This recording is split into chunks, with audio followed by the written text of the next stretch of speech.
Oops. JT, what's happening, man? A lot, man. Staying busy. How about you? You know, got a few of everything in the air, just trying to juggle and make sure nothing hits the ground. Well, hey everyone, welcome to Breaking Business Barriers, episode number 93. 93.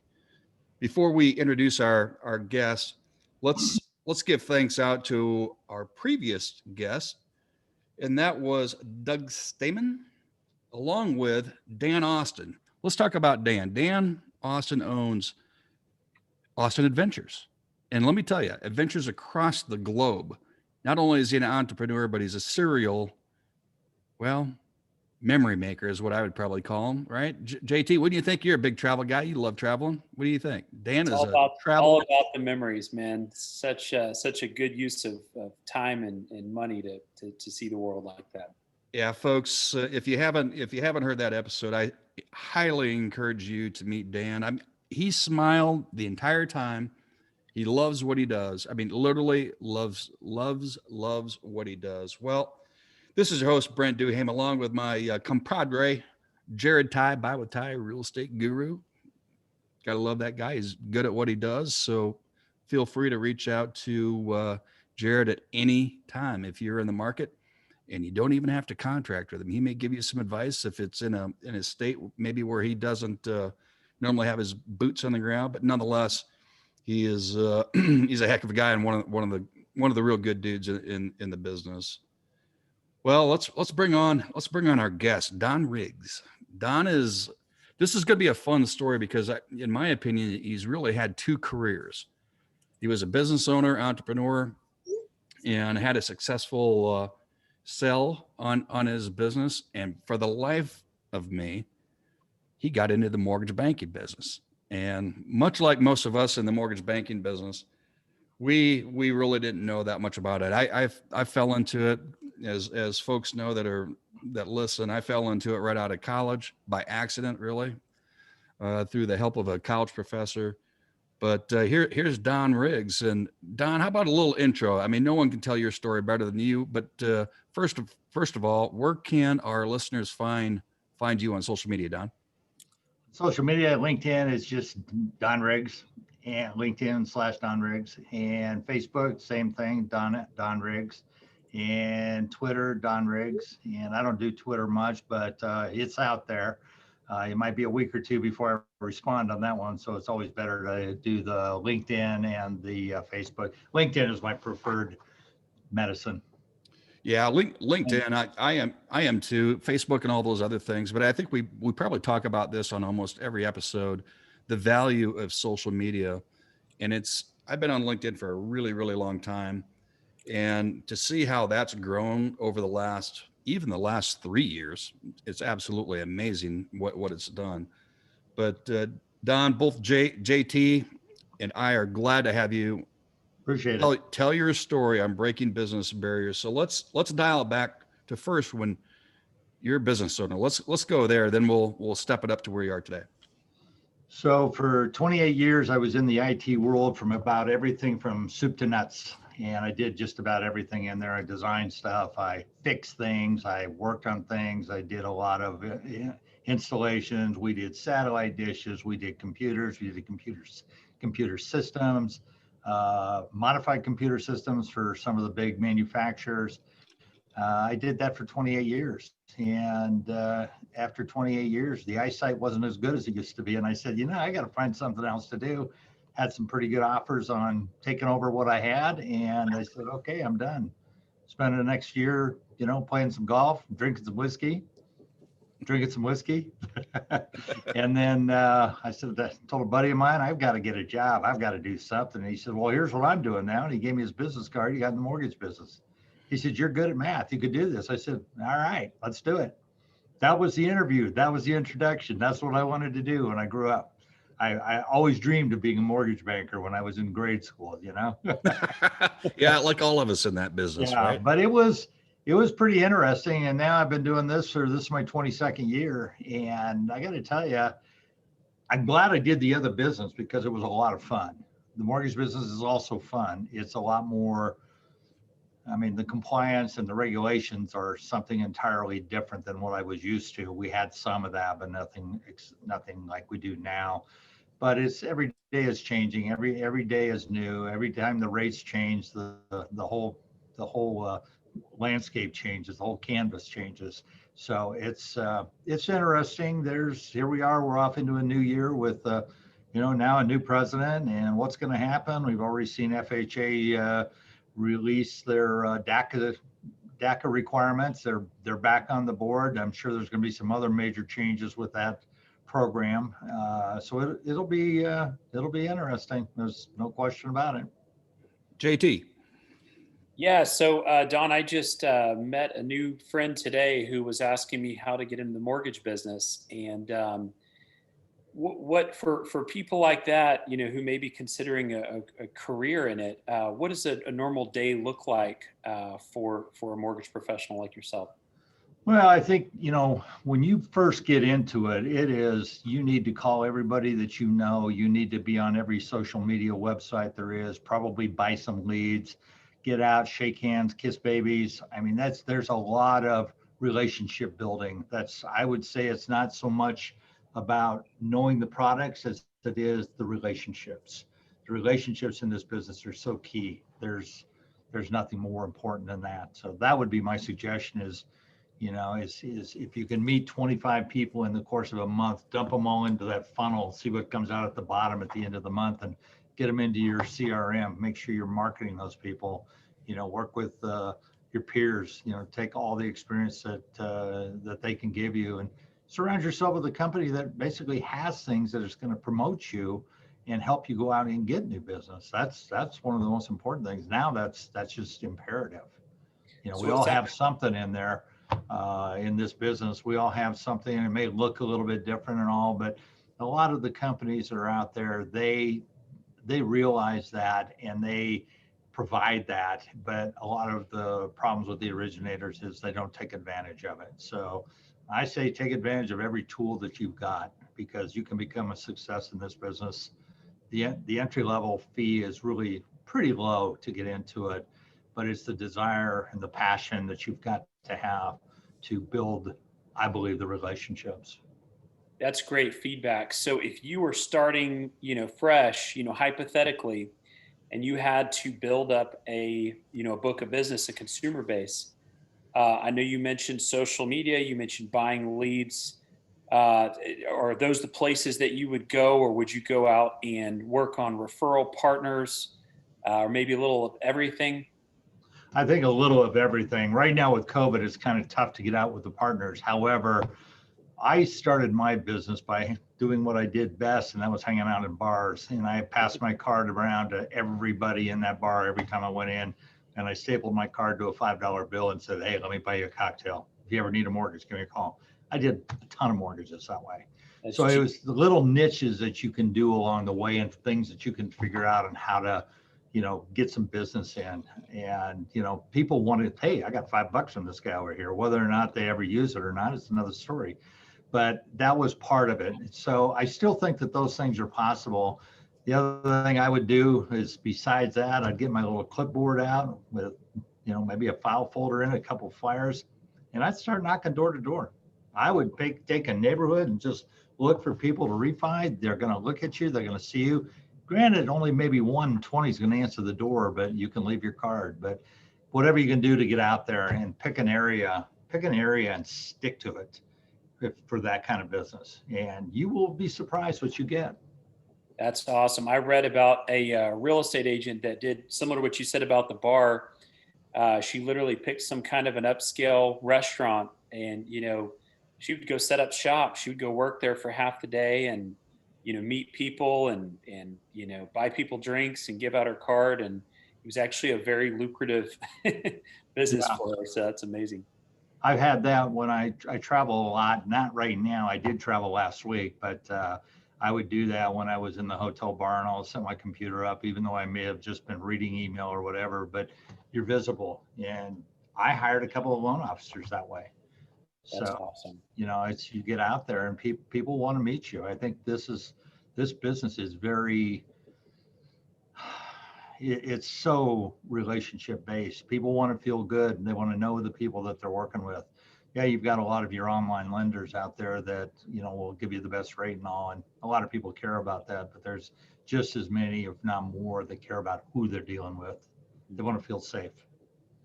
Great advice. And I think, that advice, Don, really could be in almost any sales related profession, right? You've got to start from somewhere. I mean, you built a business really now times two. And Right. the first one was on your back and on your shoulders. And hey, it was either just survive or thrive. I think we had talked about that, and you decided to thrive. And that obviously is carried over to your second profession, both long-term professions, which I highly think that's just shows a lot of dexterity and a lot of commitment to what it is that you do. Well, there's no doubt. And one of the kind of the backbone of breaking business barriers, one of the things that we talk about is a fork in the road. Those are learning moments, but you have to make decisions. Right. And we've heard amazing stories, and sometimes maybe just plowing through that oak tree that's in the fork and, cut it down, drive through it, whatever the case might be. Is there a fork in the road, Don, that comes up to you at top of mind?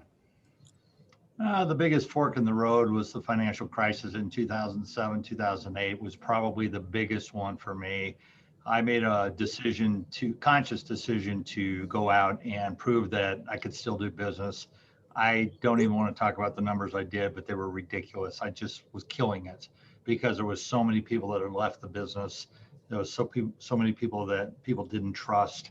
Oh, you're one of those. Yeah, I'm one of those, but you still need me. You just had to sell it. But that fork in the road was really good because it built a lot of character for me personally.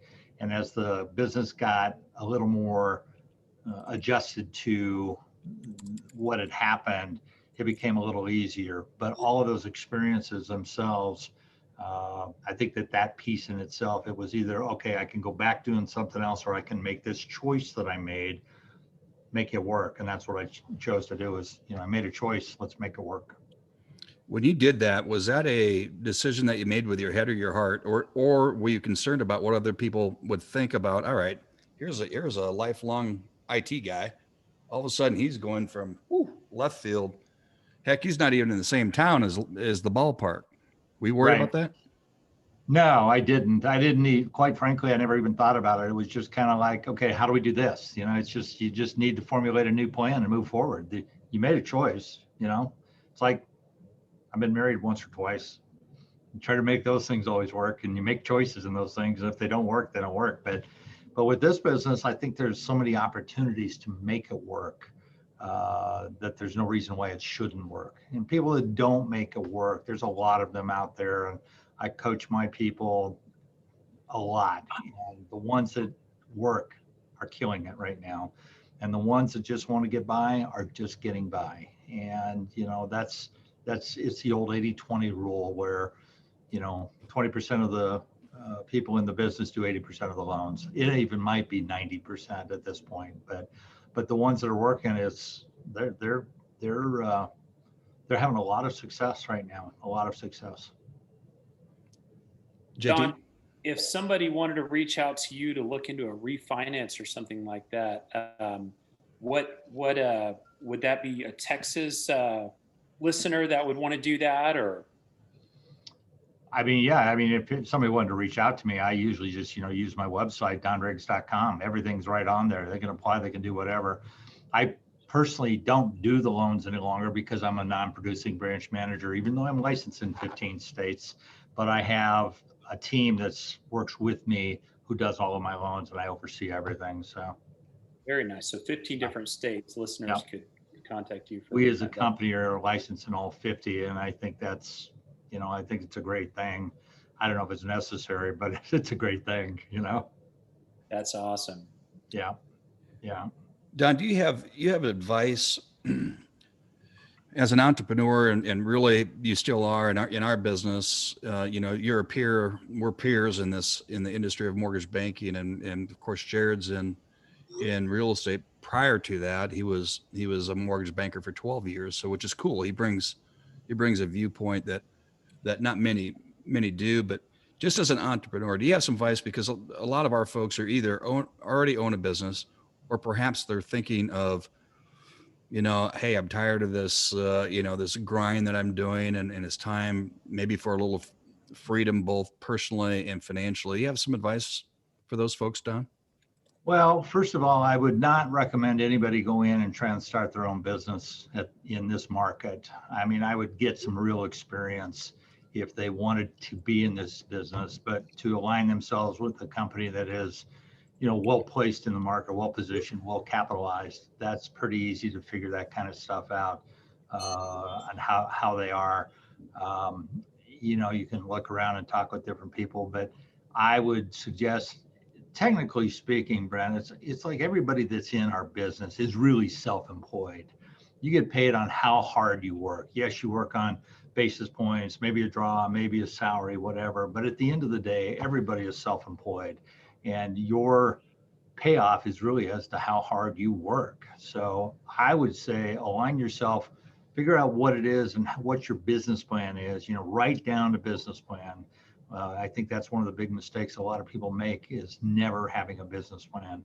I write a new one every year, and I probably should write it more often, but I read it once a month anyway. And J. Paul Getty read his every day, and that's probably a good learn from that guy. But I think that having a business plan, make it real, make it measurable, and that's a good start right there. And yeah, I mean, I don't have much to add to that, but that's what I would do. Basics, fundamentals, and basics, right? Yeah. Keep it simple. All right. Before we hit the backstretch here, all right, you mentioned whiskey. Do you have a recommendation, maybe a flavor or two for those who may like a little bourbon? Oh man, I'll tell you what, it depends on how much you want to spend, but I think you can get a really decent bottle of whiskey that's 30 to 40 bucks. Basil Hayden Dark Rye right now is one of my favorites. Angel Oak, Angel's Envy, I should say, is another one that I like right now. But there's so many. But those are my favorites right at the moment. Do you pair that with a cigar, or what? Of course. And after that whiskey's gone and all, a little port with a cigar to finish it off sometimes is pretty good. Well, there we go. We've got a little whiskey recommendation. That's a first out of 92 prior episodes of Breaking Business Barriers. But I thought I needed to ask that. JT, what you got, man? No, I've just been enjoying, hearing Don's story here. And, the one thing that I love about, commission sales is, like you said, you get to determine, your income on a annual, monthly, weekly, even daily, schedule based on how hard you work. Super cool to hear that. And imagine there's a lot of people out there who like you, were doing a different job, and they could do really well in a mortgage type role like that. So there was math, right? That's right. I was called up at a company that was probably 16 years ago, and it was a national, everybody came into Denver to be part of it. And I was put on the spot and said, what is your thought about success? What do you want to do? And out of my mouth came 4 things. You got to talk it, walk it, live it, and breathe it. Still holds true today. Talk it, walk it, live it, breathe it, and you'll be successful. What's interesting to me is, so I was a loan officer myself for a long time before I moved into real estate. And, there was this like grass is greener mentality that, well, maybe on the other side, it's more fun or it's easier. And, what I learned is that, on both sides, there are people who, like you said, it's that 90-10 rule on both sides. There's people who do really well and they choose to, bloom where they're planted. And there's a lot of people who don't. But there's a wonderful opportunity, I think, in, either of those careers to work hard and get paid appropriately for it. Right. The funny thing is, just last comment on that is, a lot of people say, gee, that agent did 50 transactions last year, or that loan officer did $30 million last year. Gee, I wish I could do that. Well, my question is, what's holding you back? Right. You know, I like it. sometimes it's just your own fear. Yeah, that's right. Right. Generally it's the person in the mirror. Yeah, it is. Generally who it is. And sometimes you just got to peel it back, go have fun and run with your hair on fire and enjoy the results. At the Yeah. end of the day, it really what matters. I think mine's been on fire a lot. That's why it's kind of that smoky gray now. Well, why do you think Jared and I wear caps? You know, I don't know. I'm thinking I might want to get into that realm though. Yeah, mine burnt off. It's gone. So Oh, yeah, you'll have that. I had the I'm gonna COVID enjoy hair. it as long as I can. I had the COVID hair going. I didn't have a haircut for almost 7 months, and it was curling around my ears, and it was going down the back. Finally, I just said enough. I walked into the guy that cuts my hair, and he was like, "I've been wondering where you are." I said, "Well, we're going to make a wig today." Yeah. Yeah, there you go. There you go. Hey, He probably walked in and he said, "Can I help you, sir?" He didn't recognize you. oh, he knows. He knows me pretty darn well. And funny, I wasn't getting text messages from him. Hey, Don, before we sign off, always like to hear, give us something or maybe a story that would crack us up, whether it's self-inflicting, whatever the case might be. But if something comes to mind, let's have a chuckle. Thanks to you. I'm trying to say something that won't get me into trouble, but and I got nothing right at the moment. I'm just struggling for a funny anecdote. Oh, I'll tell you a funny one. This is the one I love because I'm not a young guy any longer, but I get asked by younger people when I hire them, "Well, how much longer are you going to work?" And I said, "It doesn't matter how long I'm going to work. It's how long you're going to work because I'll still be working when you quit." That's one I get, and they just kind of look at me like I'm crazy, like a crazy old man, and I might be. You never know. Perseverance. Well, you've proven that. Yeah. You know, 2 careers and the time that you started putting it back and working. I admire that. I just really do. And Thank you. all too often, you know, we're parents, and all too often we see not just the younger generation, but we see someone face adversity and they pack their bags. And I think Jared said it earlier that, you know, the grass is always greener. Well, no, it's not always greener. And in fact, if you water and fertilize your own grass, probably going to look pretty good. Yeah. Look before you leap. Yeah, for sure. Well, Don, it's been a pleasure. I love having peers in the industry, whether it's real estate and finance, on breaking business barriers. I learn from each and every one of our guests, but especially this one goes warm to both, warms our heart, both Jared and I, and what it is that you're doing. But hey, Don, you want to remind everyone where they can find you again, just real quick? Real quick, you can find me on LinkedIn. It's just Don Riggs. You can find me on Facebook, same thing, Don Riggs, or you can go to my website, donriggs.com. That's a tough one. It's got all of the links. It's got some blogs that I write. It's got a lot of good information in there as well. Cool. And that's Riggs with a double G. Correct. Riggs with a double G. Well, Don, thank you again. So on behalf of Jared Ty, myself, Brent Duhame, Breaking Business Barriers, episode number 93. Don, it's been a pleasure. I look forward to visiting with you as we go down the road, and we'll see who lasts longer in the workforce than the other, right? You bet. Well, I appreciate you having me on. It's been great. I really do appreciate it. Yeah, and likewise. JT? no, I just said thanks for coming on. Good times.